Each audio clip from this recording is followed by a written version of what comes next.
A rigid body is a system of particles with a finite size that do not get deformed due to the influence of any external forces. The distance between any two particles of an ideal rigid body is not changed even under the influence of external forces. But the distance between two particles on a non-rigid body changes under the influence of external force.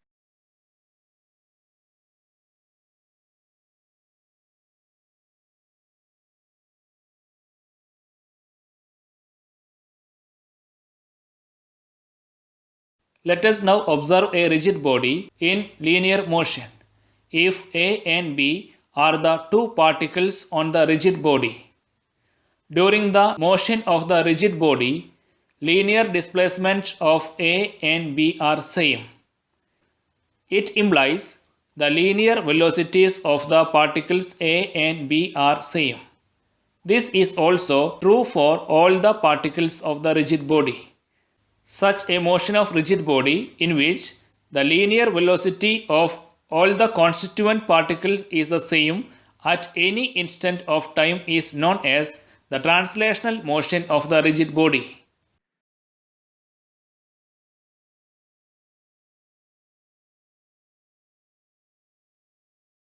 Now let us consider the rotational motion of the rigid body. Let A and B are the two particles of the rigid body. During the rotational motion of the rigid body, the linear displacements of A and B are not equal. Hence, the linear velocities of A and B are not equal. But angular displacement and hence angular velocity of particle A and B are equal. This is true for all the particles of the rigid body. Hence, for the rotational motion of a rigid body, all the constituent particles are having same angular displacement and angular velocity.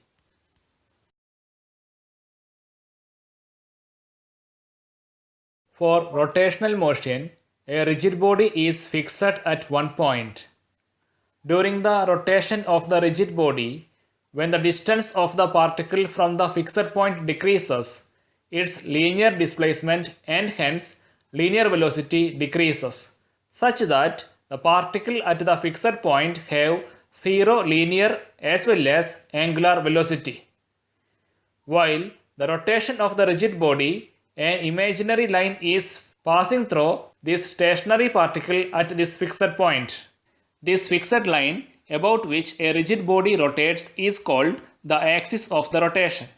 When a rigid body is in motion, every particle in it moves along the circular path with the centers lie on the axis of the rotation and the plane of this circle is perpendicular to the axis of the rotation.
When the distance of the particle from the fixed point decreases, its linear displacement and hence linear velocity decreases, such that the particle at the center have zero linear and angular displacement.